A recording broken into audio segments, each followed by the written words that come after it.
Great morning in progress.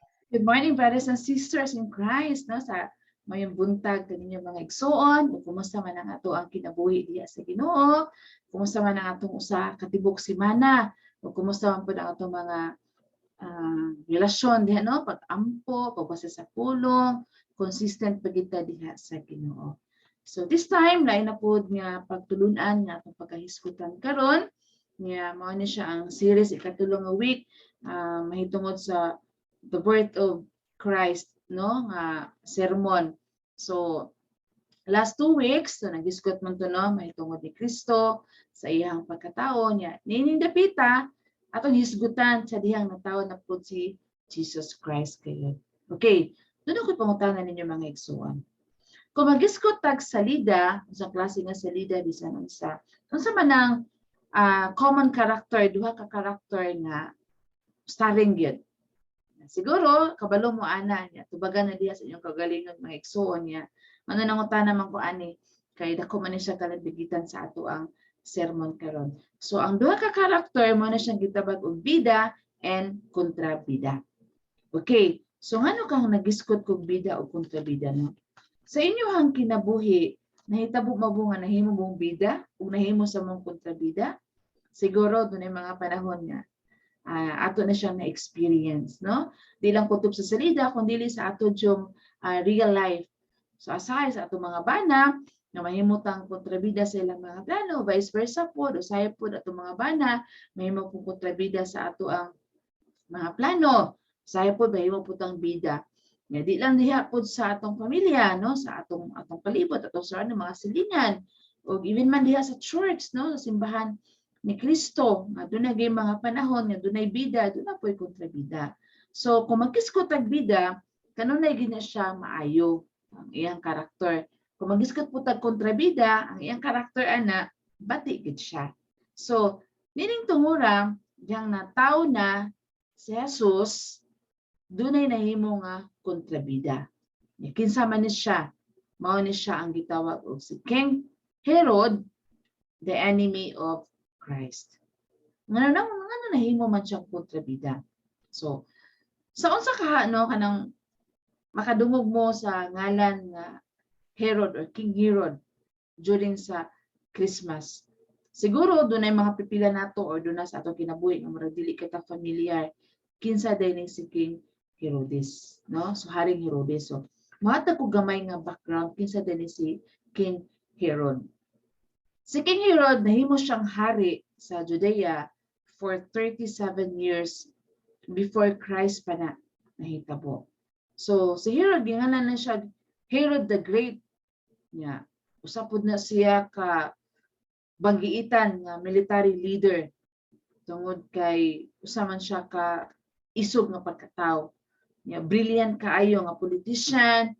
Niya, ang iya pong character is tyrant or kana ibutan nato nga usa sa kaisog or usa ka diktador nga pagkahari. Kung sa presidente pa nga nangagi din sa Pilipinas ato gini siya mingan basin mura siya og si presidente Marcos, Ferdinand Marcos. So, ang iya pong father kaliwat po na siya Edomite, no? Unya si Herodes pod nahimo pod siyang noon nga usa ka builder no nga nahimo siya mga projects dahil sa mga project niya kanang galing mga nindot gyud mga reconstruction labi na gyud sa katong Jerusalem Temple no nga iyang gi-reconstruct niya si Herod pod na gihatagag titulo as a great Herod tungod pod sa iyang reputation di lang kutob nga great builder siya kundi usa pod siya katawo nga isog ibutan nato do na siya prinsipyo nga diha pod sa iyang pamilya. He was also known nga sa iyang family na po siya troubles. No? Ano man, doon na siya karakter nga brutal. Ang iyang pag-treat gayud sa iyang pamilya, labi na gid sa mo oppose kaniya, brutal gid siya attitude. Ngano makaingon ta brutal? Tungod kay nahimo po siya nga murderer. Nga kabalo mo mga igsuon, pila ka buok iyang asawa. Wa ko masayop no, iyang asawa murag napo gid ni sa akong pag-research, napo ka buok iyang asawa. Nya gani duha sa iyang asawa iyahang gipatay no nya mao lagi na do na gid siya kinaiya. So Si Haring Herodes, diya sa kinabuhi ni Jesus na tao siya, nahimagid siyang parte. Mo ni ato ang paghahisgutan karon. Si Herodes, nahimo siyang hari for 37 years. Unya, ang iyahang karakter, isog siya. So si Herodes, gitaytulan ni siya the enemy of Christ. Ngayon yung kalimtuig so una, ano nahimo siyang enemy ni Jesus Christ, ato ni siyang pamation until gid sa atong mahumanta sa maong sermon. Pero makasabutang ano nahimo siyang kaaway ni Kristo. Okay, so diha sa Mateo chapter 2 verses 1 up to 19. Atong tan-awon kung unsa man ang iyang role ngano nahimo man siyang enemy ni Jesus Christ. So mao ni ang role ni Herod sa kinabuhi ni Jesus. Akong basahon mga igsoon, Matthew chapter 2 verses 1 up to 19. Akong basahon up to 3 lang sa. Okay. Verse 1, sa Jesus nataw sa lungsod sa Bethlehem, sa yuta sa Judea, sa panahon ni Hari Herodes. Unya, may pipila ka mga tao nga maalamon bahin sa mga bituon. Nangabot sa Jerusalem gikan sa sidlakan ug nangutana, hain man ang bata nga nataw nga mo'y mahimong hari sa mga Hudiyo. Nakita namo ang iyang bituon sa pagsubang niini dito sa sidlakan ug mianhi kami aron pagsimba kaniya. Verse 3, sa pagkabalita ni Hari Herodes niini, wala siya mahimutang, ingon man ang tibuok Jerusalem. So ngano ka nga wala man mahimutang si Hari Herodes pagkahibalo niya nga nataw na si Kristo. So, unsa may gibuhat? Dunay mga wise men nga niadto sa lugar ni Hari Herodes aron pagpangutana kung asa dapit nahimutang si Kristo, ang bata nga natawo. So unsa may gibuhat ni Hari Herodes ngadto sa mga wise men? Iya kining gibuhat nga, iyang gipaningkamutan, he tries to deceive the wise men. Iya jud gipaningkamutan nga iyang limbungan ang maong mga wise men. Nya di lang kutob nga iyang limbungan, iya pa jud nga gusto niya iyang gubon si Kristo. He wants to destroy Christ. Ngano ka nga gusto magid niya nga iya i-destroy ang Ginoo. Nga si Kristo, giprophesize naman na siya daan na siya may mahimong manluluwas sa tibuok kalibutan. Gani, ingon ko kaganina nga, si Haring Herodes, nahimo siya nga 37 years as a king ngadto sa ilang lugar. Hari siya sa Judea. So nga naman nga nahimo man siyang how Herod become the villain of Christmas. So meaning to say the villain meaning to say is a bad, no? A bad boy. So ngano nahimo man siyang dautan diha sa pagkatawo ni Jesus. Kay dili man siya gusto nga ilugan siya sa posisyon. Imagine 37 years nganong gusto man niya i-destroy si Kristo. Kay nahadlok siya nga basin ilisan niya ang iyahang pagkahari. So unsa may kahimtang sa kasing-kasing ni Herodes, mao ni siya ang kahimtang sa iyang kasing-kasing. Si Herodes, ang iyang kasing-kasing na ay mga trouble. Dunay trouble kay ngano man wala naman siya nahimutang. Dunay mga bati sulod sa iyahang kasing-kasing. Nya, matud pa diha sa Matthew chapter 2 verse 3 nga, and when it came to the ears of Herod the king, he was troubled, and all Jerusalem with him. So sa dihang ni ana na ang katong maalamon na tao sa ilahang lugar, ila nag-explain on sa ilang misyon sa maong katong mga wise men. Nya, nangayo sila tabang ni Haring Herodes aron sila makatultol asa to dapit ang bituon aron makaadto sila sa nahimutangan sa bata. Pero unsa may iyahang gibuhat? Wala mahimutang. Wala gid mahimutang si Herodes. So ang iyang kasing-kasing napuno sa nagubot, no, nagubot iyang kasing-kasing. Ano man tungod kay number one, he feared he will lost control. Hadlok na siya, no, murag nawagtangan na siya og kontrol sa iyang kaugalingon. O kini mo niyang gikahadlungan. He fears Christ will become king. Mao di ay nahadlok siya nga sa iyang pagkahari ngadto sa Judea basin mailugan niya nining bata nga gipakataw nga mao si Kristo. Sa inyo karon kahimtang, mangutana ko, are you afraid to lose control of your life? Or are you afraid to allow Christ to be king? Abi niyo mga igsuon, dunay mga panahon sa atong kinabuhi diha sa Ginoo nga dili hapsay. Dunay mga panahon nga mapuno ta sa problema, dunay mga panahon nga magpagulbul ta, dunay mga panahon nga mahimot ang kontrabida diha sa Ginoo. Dili ta mutuman sa iyang mga sugo tungod sa atong attitude nga naa sulod sa atong kasing-kasing. Tungod sa kabugat sa atong kasing-kasing, dunay mga bati sa atong kasing-kasing nga nang nahitabo man ni tungod kay nawagtangan ta og pagsalig diha sa Ginoo. Mahadlok ta nga ilugan ta sa posisyon. Mahadlok ta nga mawagtangan ta niini, mawagtangan ta ni ana, nahimot ang selfish. Bisan to ni dawat ta ni Kristo nga atong Ginoo manuluwas atong kinabuhi, pero not all the time. Nga kita magmahadlokon diha sa Ginoo. Dunay mga panahon nga nagtig-a ang atong kasing-kasing tungod sa atong pagagahi og ulo, tungod sa atong sala na nagbabag kanato. So, angay ba ta mahadlok? Angay ba ta mahadlok sa mahitabo sa atong kinabuhi? Angay ba ta mahadlok nga atong i-allow si Jesus sa atong kinabuhi as a King, as a Savior, as Lord? Dili gid unta angay ta mahadlok. Ngano man tungod kay dunay saad ang Ginoo. Ang saad sa Ginoo nag-ingon siya sa John 14 verse 1, ingon siya, mingon kanila sa Jesus, ayaw kamo kaguol, salig kamo sa Dios ug salig usab kanako. Pero ang ato karon nagibati opposite sa gisulti sa Ginoo diha sa Juan. Ingon siya, ayaw kamo kaguol, salig kamo kanako, salig kamo sa Dios ug salig usab kamo kanako. Salig kamo sa Dios nga buti pasabot ang iyang amahan. Ug salig kamo kanako buti pasabot mao si Kristo.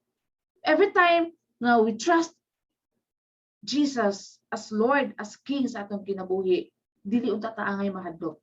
Kaya siya na may makontrola sa atong kinabuhi. Pero ngano man nga mahadlok man ta, nga mawagtangan tag control sa atong kinabuhi, tungod kay kita na di ay nagbugna sa atong kinabuhi, kita na nagbuot. So nahimot ang kontrabida ngadto sa pagtudlo sa Ginoo. Ato bang pangitaan og problema, ang Ginoo naghatag unta siya og pamaagi aron dili magkagubot ang atong kinabuhi, atong kasing-kasing. Pero unsa may gibuhat? Nahadlok ta, nabalaka ta. So, mga igsuon, ayaw i-control ang imong kaugalingon kundi ang imong kaugalingon imong surrender ngadto sa Ginoo.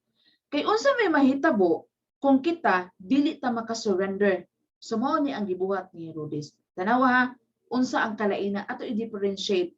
Nga naman si Herod in contrast to the wise men. Unsa may gibuhat sa wise men? The wise men worship. Pero si Herod, unsa gibuhat niya? Naguol siya, nabalaka siya. The wise man worship to God and Herod worries. Di ba? Opposite kaayo. Ang mga maalamon nagsimba, nagdaig sa Ginoo. Pero si Herodes napuno siya sa kaguol o kabalaka sa iyang kahimtang. Kaya nahadlok siya nga mailugan niya iyang posisyon as a king, as a leader ngadto sa maong lugar sa Judea. Ikaduha, the wise gives and Herod groans. Kuyaw ana, ang mga wise men naghatag, di ba? Nagdala man to sila halad no, ngadto sa bata nga si Jesus.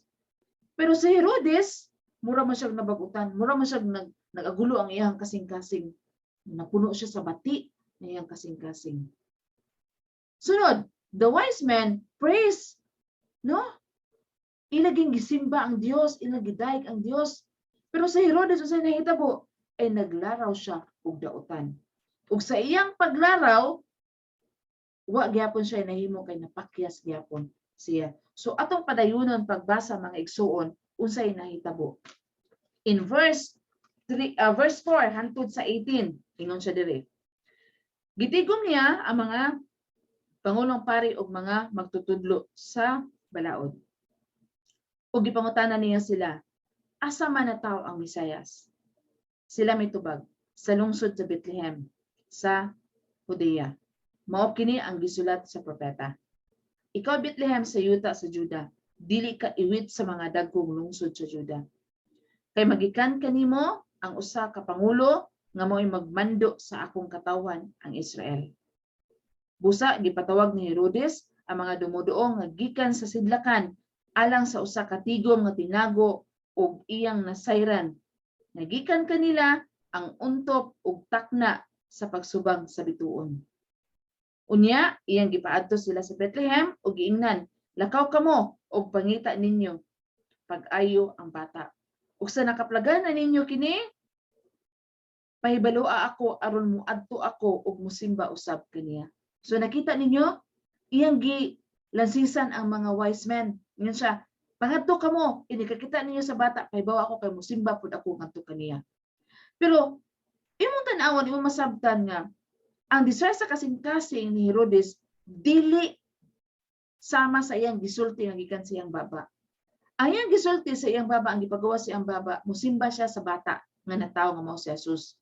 Pero ang iyang kasing-kasing dili mao, kay nahadlok siya nga iyang gusto i-destroy ang kinabuhi sa bata, kay di siya gusto mailisan sa iyang posisyon. So sa may nahitabo, moto nga lakaw siya, ako musimba pud kaniya. Unya milakaw sila samtang nagpaano sila, nakita nila ang bituon nga mao gihapong bituon nga nakita nila didto sa sidlakan.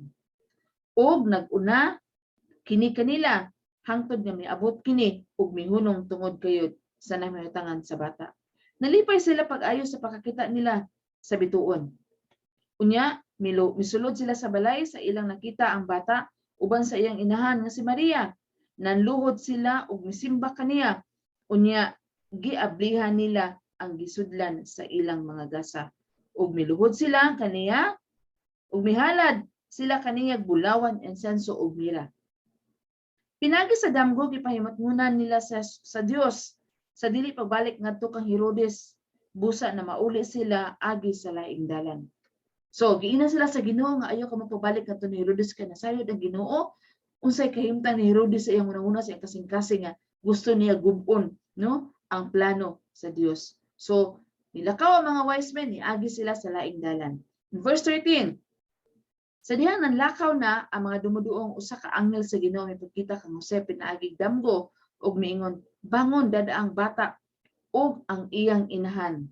Ug pangagib kamo ngadto sa Ehipto ug pabilin dito hangtod nga papulion ko kamo kay ang bata pangitaon ni Herodes aron patian. Busa mibangon si Jose ug gidala niya ang bata ug ang inahan ug niadtong gabiuna mikagyo sila sa Ehipto ug nagpabilin sila dito hangtod nga namatay si Herodes. Nahitabo kini aron matuman ang giingon sa Ginoo pinaagi sa propeta, gitawag ko ang akong anak gikan sa Ehipto. Sa dihang nakamatngon na si Herodes, nagilansisan siya sa mga dumuduong, napungot siya pag-ayo, unya misugo siya nga pamatyon ang tanang bata nga lalaki sa Bethlehem ug sa kasikbit nga dapit o nagpunuigon gikan sa 2 ka tuig ngadto sa ubos, sumala sa iyahang nahibaluan. Gikan sa mga dumuduong nga mao'y panahon sa pagsubang sa bituon, nining paagiha natuman gayud ang giingon ni propeta Jeremias. May tingog nga nabati didto sa Rama, Tiyabaw sa mapait nga pagminatay o paghilak, naghilak si Raquel tungod sa iyang anak, sa iyang mga anak nga nagbako siya ug walay makahupay kaniya kay patay naman sila. So nahitabo gito ang pagpatawag ni Herodes ngadto siya makatawan nga ipapatay niya ang bata nga nag-edad, bata nga lalaki ng edad og 2 anyos paingon sa ubos tungod lang sa iyahang motibo. Tungod lang sa iyahang selfish kaayo nga kinaiya. Nya mao na ang nahitabo. So Herod brings troubles to others. So grabe kaayo ang gibuhat. So di lang siya ang iyang trouble sa iyang kasing-kasing kundi ang tibuok gayud Jerusalem naapod ni siya, no? So klaro kaayo nga kung imo i-reject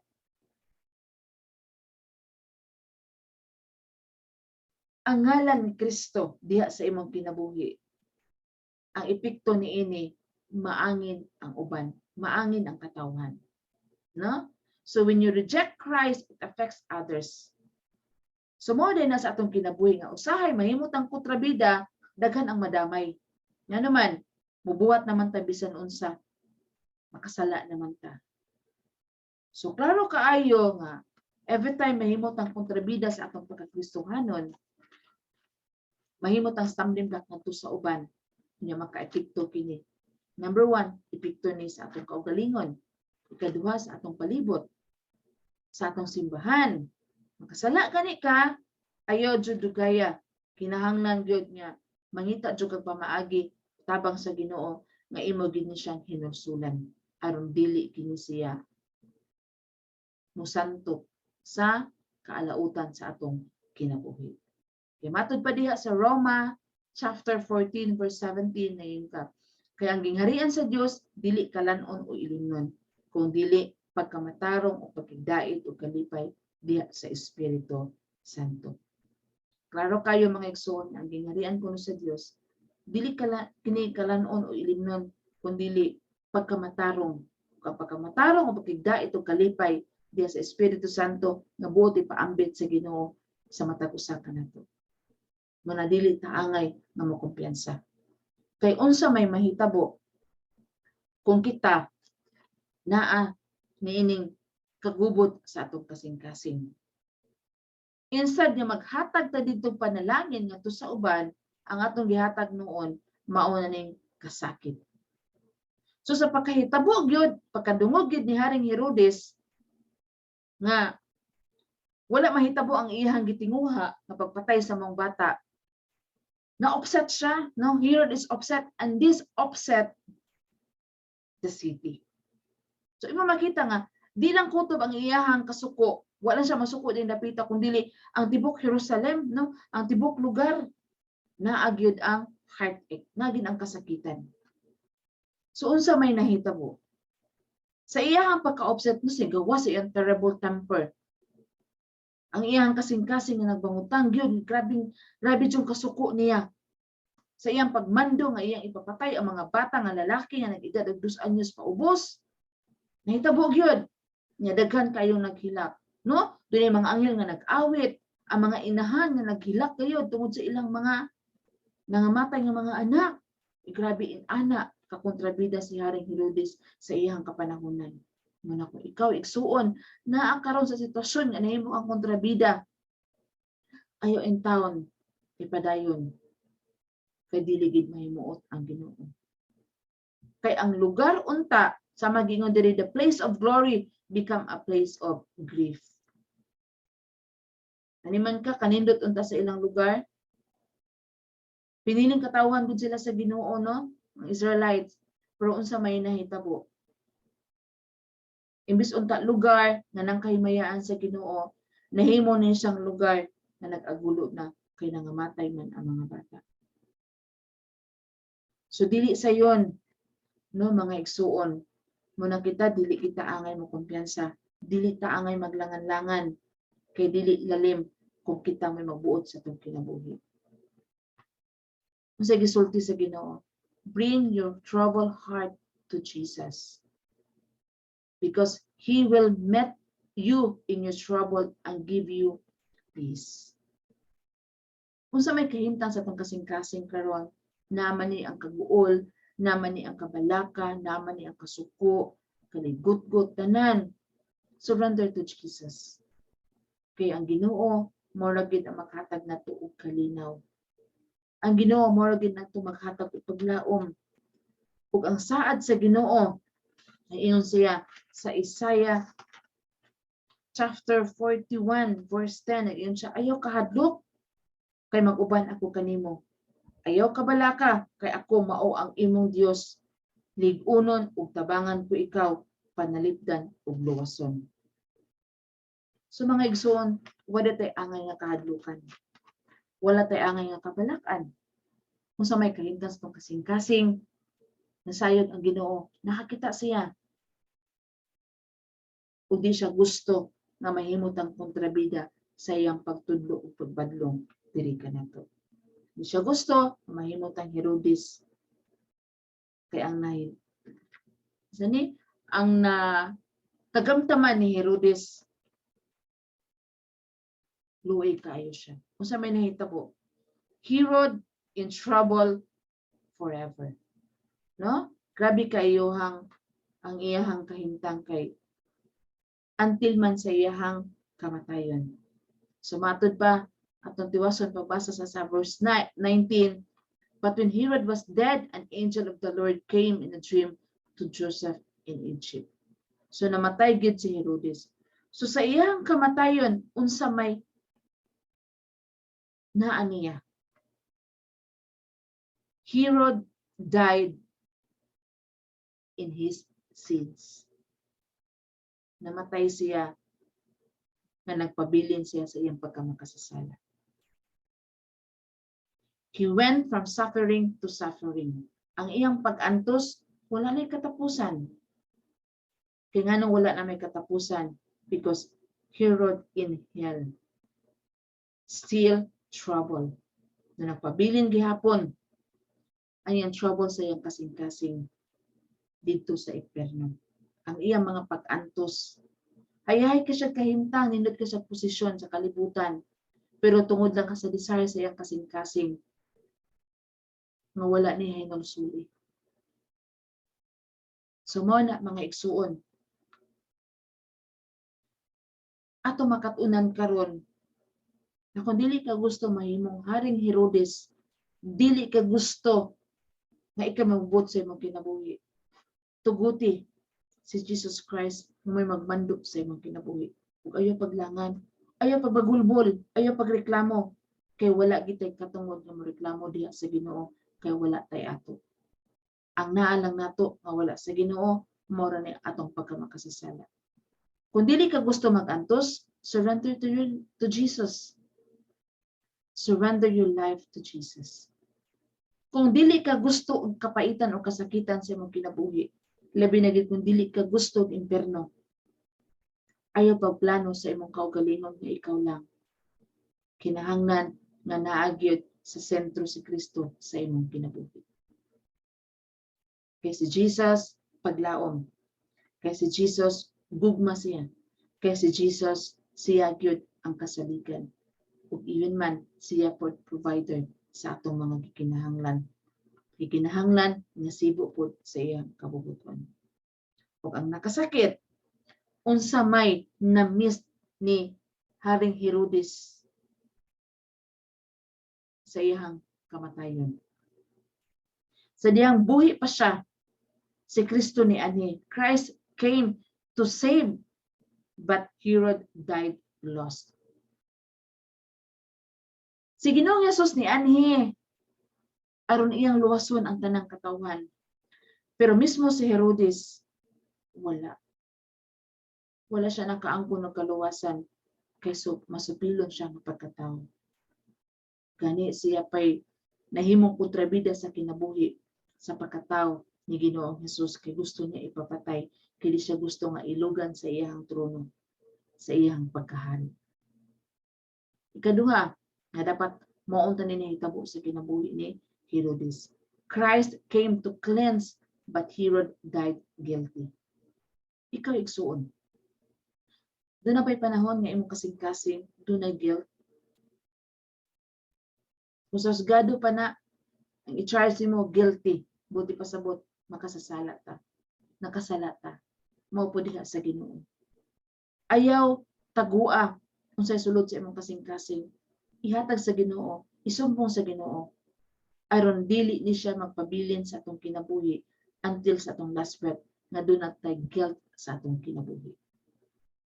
Because Christ came to give peace. Pero unsay nahitabo ni Herodes? Herod died troubled. Pabili ng iyang bati sa iyang kasing-kasing until sa iyang kamatayon. So ayaw usiki igsuon kung namati karon sa mensahe sa Ginoo. Para imo ni, para ato ni, para ako ni, para kanatong tanan nga naminaw karon.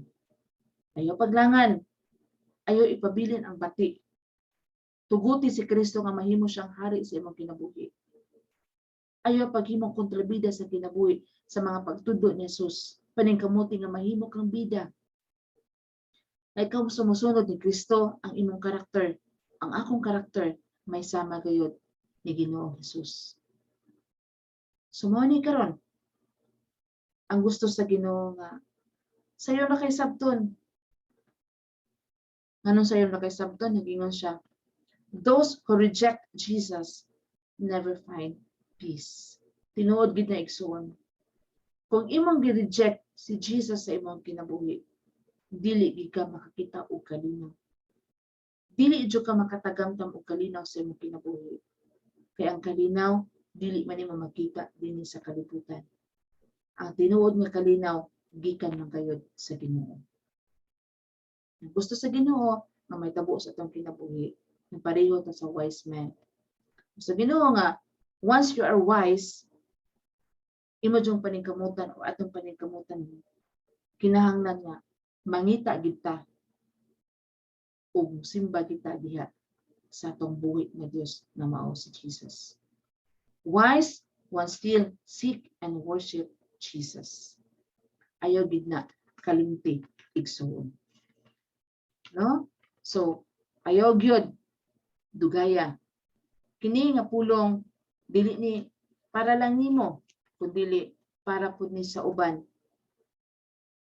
Nag-entrust sa Ginoo diha kanimo nga imo kaw mahimong instrumento ngadto kanila nga imo pud ni siyang itudlo.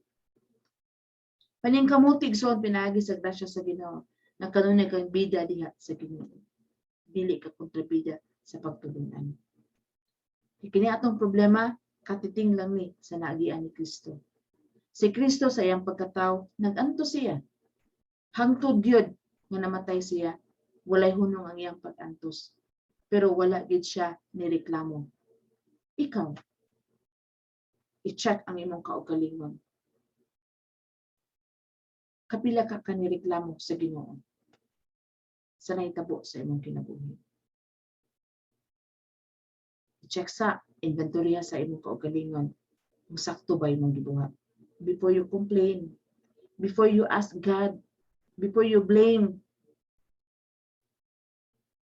i-check sa ang imong kaugalingon kung sakto na ba, enough na ba, na nahimo kang bida at ubangan sa Ginoo. Wala ka nahimong kontrabida sama ni Herodes. Karon kay nakadungog ka man, buti pasabot para imo ni, para ako ni, para kanatong tanan ng mga sumusunod ni Kristo. Amen? Amen. So makampo ta mga igsuon. Heavenly Father, daghang kayong salamat Ginoo niining pagtulon ang Lord nga imong gihatag diri kanamo.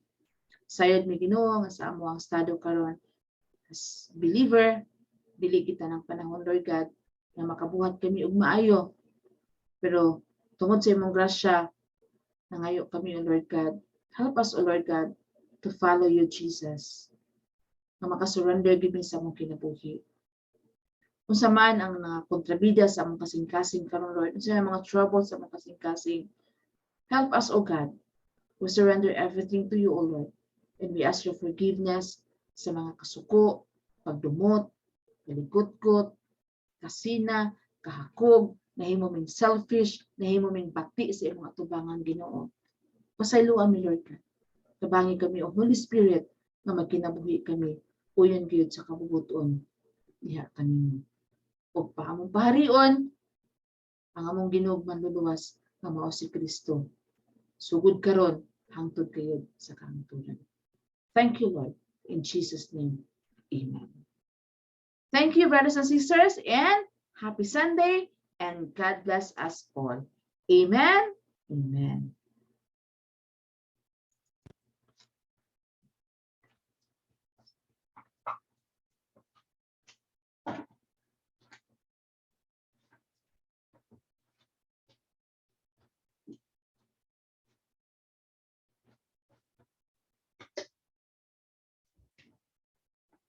Pass.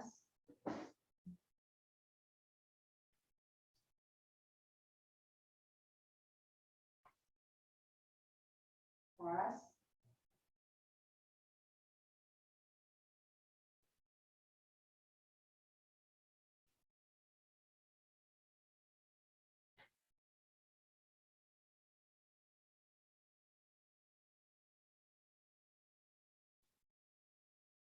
Pass.